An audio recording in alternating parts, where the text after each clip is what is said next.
Let's make history. The Bowery is a narrow Manhattan neighborhood sandwiched between Little Italy and the Lower East Side.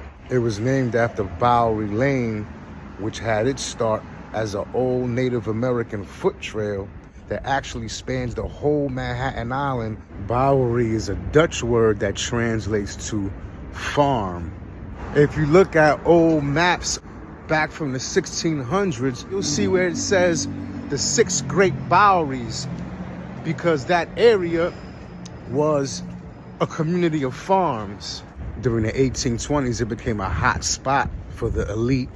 There was a Bowery theater. There was even a Bowery amphitheater where they used to race horses. George Washington was even known to have a beverage or two in the famous Red Bull Tavern. After the Civil War, it fell into decline and became an area high in crime.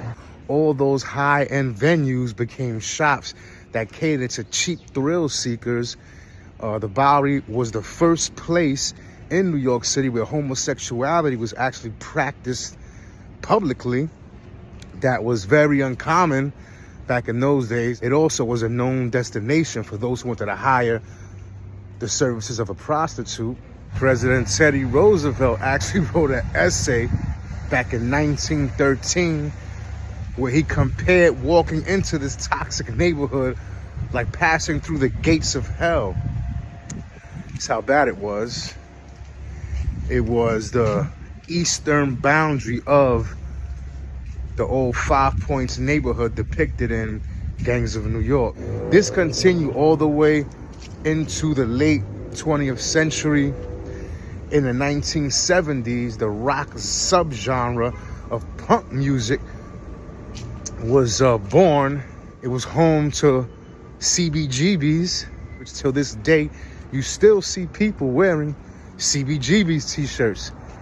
And on a side note, CBGB stands for Country, Bluegrass, and Blues. When I was growing up, the Bowery was basically a district for homeless people, similar to Skid Row in Los Angeles. Nowadays, not so much, thanks to gentrification.